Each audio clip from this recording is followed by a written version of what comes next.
incredible performances. Right. I believe made one of his first major top 8s as well. Yeah.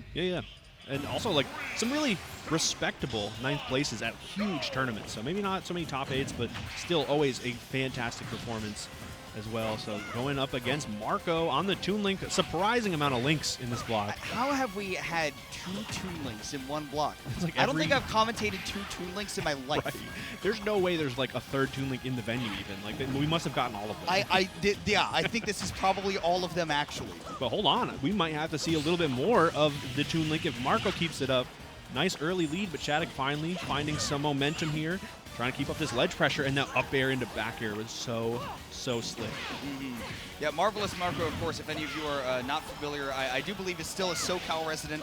Shows up, it definitely did show up to, a lot of the MSMs and the WNFs and all that when those were still around. And I know MSM came back, which big shout-outs to Vance for bringing that back. So true.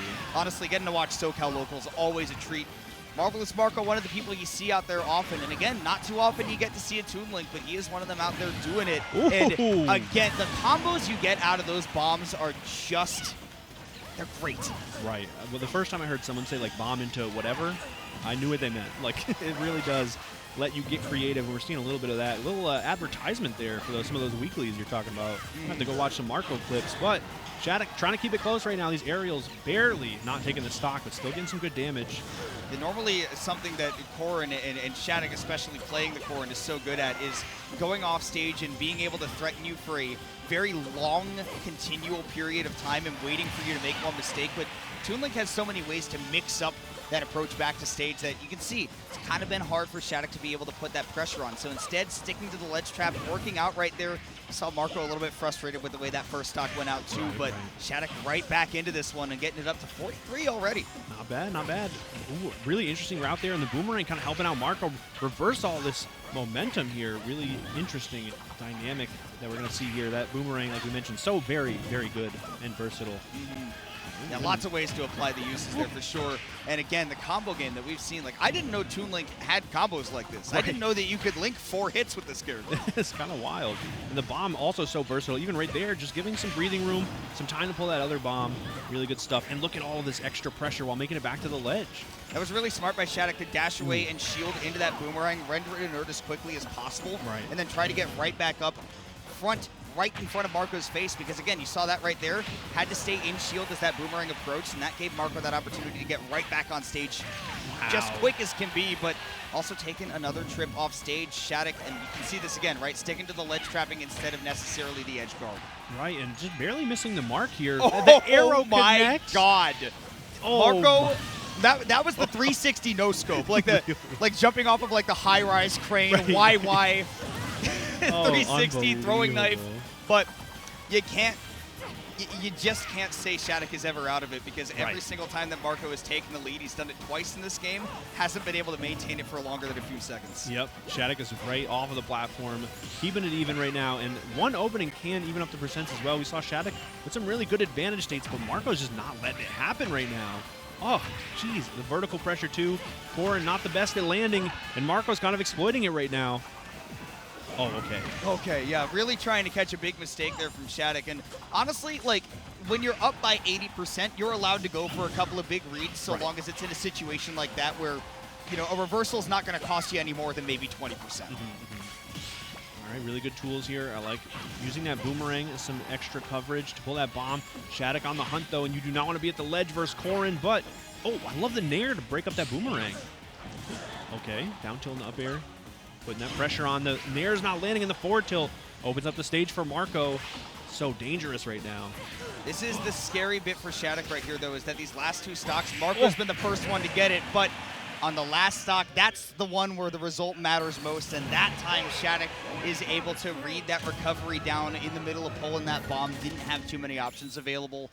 And SHADIC putting the screws to Marvelous Marco in that game 1. As many times as Marco did get out to a lead, again, just wasn't able to maintain it and build up that extra credit. And I think that playing a character with an archetype like Toon Link, you really need to be able to do that. Right. And I mean, we saw some fantastic momentum, but even like Marco was like, oh man, I messed up. I should have tried to keep that lead, but it's kind of hard because they were keeping it close enough that any stray hit from Spargo, we were talking like back airs or, maybe a pin, would just immediately take the stock back from Marco. But if he can run away with that lead, it's going to be a very different game, because then all of a sudden Spargo has to like force the issue on not necessarily a Toon Link with a lot of percent, but just like a little bit of damage. So we're going to mix it up here with the stage pick. It'll be Kalos. Yeah, game number 2 to a much flatter stage where Marco can still use these side platforms to try and set up for big combos, and definitely for Toon Link, I think get a lot of confirms off of these side platforms. Did keep his double jump, doesn't have it now, didn't have the bomb in hand either, so that high recovery was necessary. And I think this gives SHADIC much fewer escape zones as well, but thus far that has also been true for Marco, and something to consider against a character that doesn't even necessarily need the platforms like Corrin, to get those combos going. Right. And I mean, the wall is always something to talk about, but not very important to mix up the recoveries. Ooh. I was actually about to say that, yeah, I do believe that Toon Link has a wall jump, if I'm not mistaken, but even more importantly, SHADIC loves this stage as a counter pick because Corrin gets to live, I mean, basically as long as she's still on the screen, she gets to stay alive. Yeah, basically like a third or fourth jump almost, with that pin into the wall and the jump, but ooh, okay. Just like that. Just like that. Put that on the commentary reel and ship it. Really? Nonetheless, though, yeah, SHADIC, though, getting out to the lead right now. The first hit does go to him, and very different dynamic to that game 1 where Marco was always the one trying to get control. And here you can see the difference between getting that first stock and actually maintaining that lead for an amount of time, where you're actually able to build up some damage. And I think there's a little bit more confidence, too, from SHADIC. We're seeing more of that edge guarding, like you said. Instead of just focusing on the ledge play, kind of going out there and trying to land those back airs. But big opportunity for Marco to reversal, and it happened just as I even started setting it up. Big forward tilt right there, and SHADIC, as we said so many times before, with the immediate response.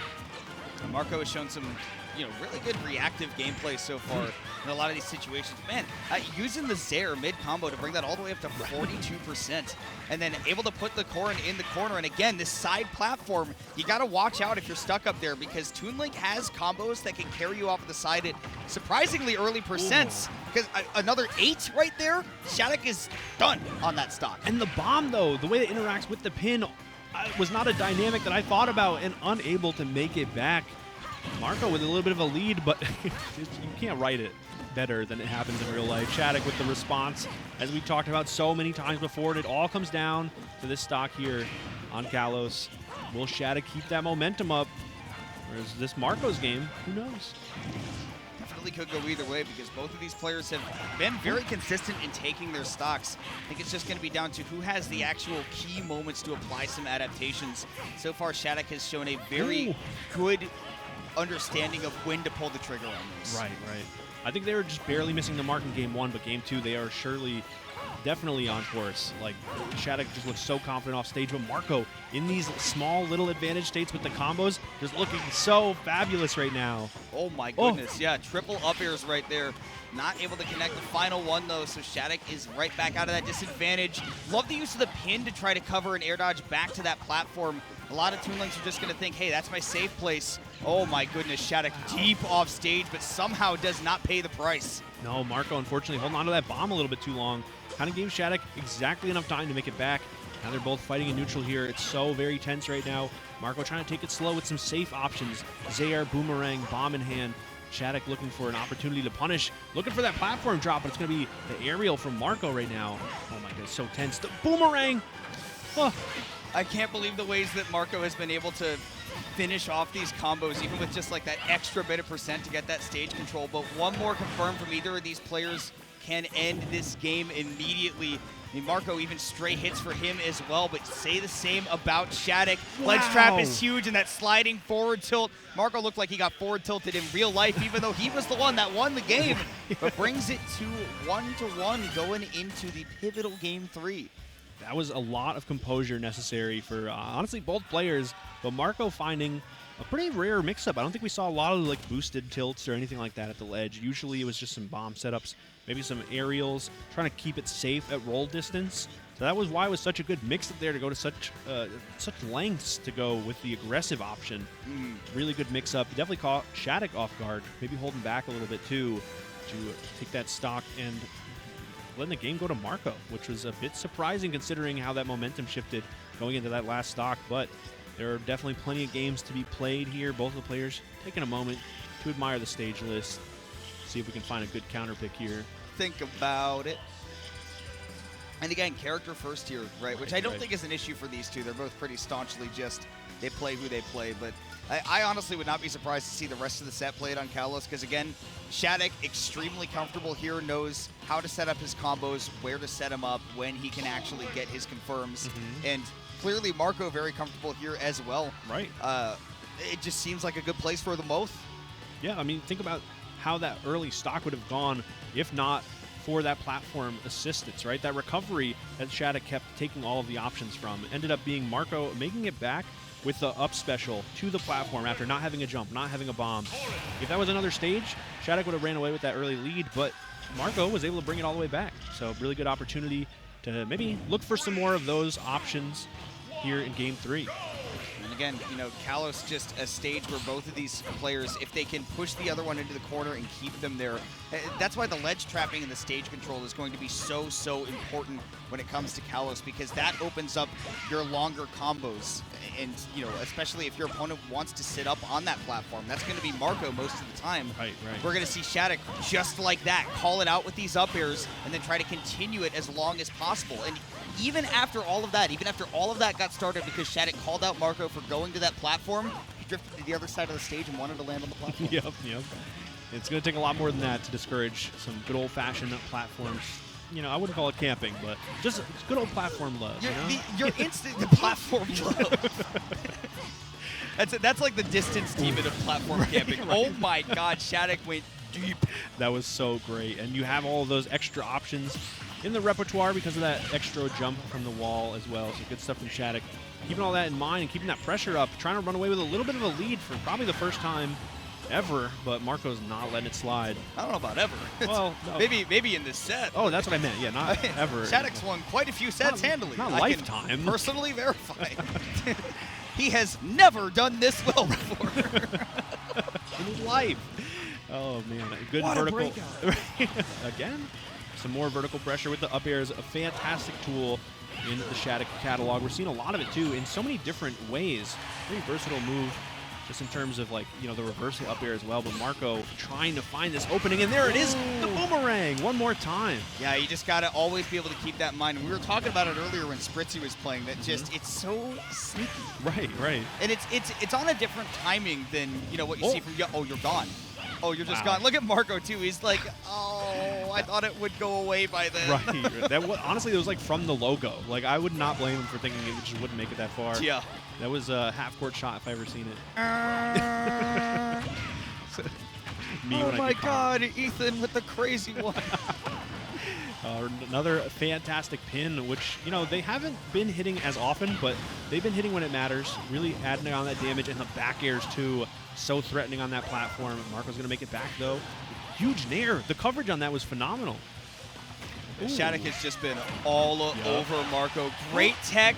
Tried to avoid the down air. We're somehow back, but getting caught up in the momentum. SHADIC just needs one more. This time he does press the air dodge button, so no trip to the blast zone via that electric ball, but at 150%, it's just going to take one more stray hit. Even an up throw will be enough to do it. SHADIC showing us a starkly different game on Kalos there in that game number 4. Right. We definitely saw some fantastic adaptation and a lot of really good aggression from SHADIC that Marco really didn't have an answer to.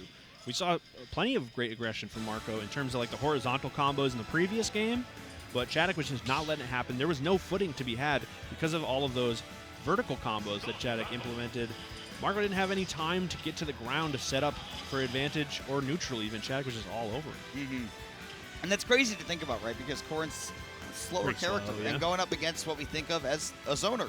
But, I mean, SHADIC just has his ways of really finding those gaps in your pressure, right? Those moments where you just can't throw out another hitbox. You have to get into a position to reset, and he just sticks to you like glue the moment you try to back up. All right, going back into it, we are going to be mixing it up a little bit with the Town and City pick, which I kind of like. I get the idea. It's going to help Marco with a lot of that horizontal combos that we talked about previously. but it's going to be tough. You have to try and find an opening first. So far, though, Marco looking pretty comfortable.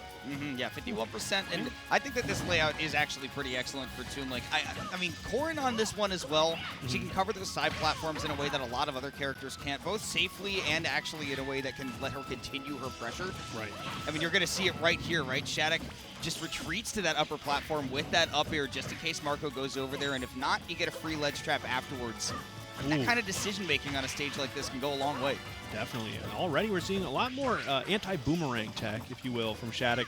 Throwing out those hitboxes to try and knock the boomerang down to the ground, because it was pretty helpful in the last game. A lot of those reverse hit boomerang combos kind of led into some really early stocks for Marco. You see SHADIC trying to test the gaps in the pressure right there with the boomerang, thinking, where am I allowed to punish this? Where do I need to back off? Right now, Marco is saying, yeah, you better back off, courtesy of my hitboxes. Tipper pin sends that Toon Link off stage, but Marco with the wherewithal to save that jump. That is brave, but it pays off dividends. Oh my goodness, the offense from SHADIC there was phenomenal. The jump after that pin to keep up the shield pressure, and then continue with another pin to seal the deal. Phenomenal stuff. I can't believe that hit. Like, that's just a Toon Link big head diff. Right. Oh, poor guy. If only you weren't the cartoons. Young Link wouldn't have got hit. Yeah, no, exactly, yeah. Not that Young Link can get off the ledge at all. Right. Well, speaking of back at the ledge, a nice little roll on with that boomerang for some coverage. And look at the tools here. All these specials coming in handy. Rare miss from SHADIC, and Marco is definitely trying to capitalize here, trying to take the stock to even it up. But SHADIC says, you know what, let's take a breather, gonna slow it down a little bit here, go back to the ledge, and then get a combo started too. Oop. Oop indeed. That is a big oop. Like, that wasn't even a direct punish, like on the, like one big hit on your weird charged up B. No, SHADIC took that whole combo for a tour across the town and the city. Right. With the delay on the nair, I knew SHADIC was cooking something up. Yeah. And wow, what a dish. Ooh, delicioso. Okay, I love that little smoke screen action. Gonna sneak in an up air right there, but Marco, unfortunately, a little bit of a deficit here. It's gonna be hard to make it back, especially when SHADIC is just so ruthless right now with that off-stage pressure. And on he goes. Marco is on his last stock of the winner's bracket right now. If he cannot find a way to make this comeback happen, and it is a fat comeback that he needs to make. And 123, and SHADIC still barely scratched on this second stock. But here we go, Marco. These side platforms, just like Kalos, right, open up a lot of Toon Link combo potential.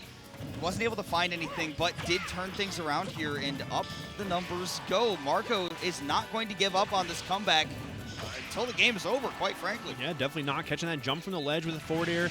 Bombs trying to set up some offensive options at the ledge, and it worked out. Cooking up something crazy right now. Marco at 130, but SHADIC on the last stock. Could be the start of something crazy, but I know SHADIC is going to do his best to not let that happen. Ooh. You got the ledge trap available to you, right? And I think all SHADIC needs is one tip or pin. It's exactly what he's looking for. But the counterplay right here from Marco is throw this boomerang diagonally up, right? Cover that exact range where you set up for that pin. But he's used so much of his shield up, it is barely but a pebble. Unbelievable. Good stuff to go from the ledge. Try and get some time for that shield to recharge. Oh, he didn't have his jump.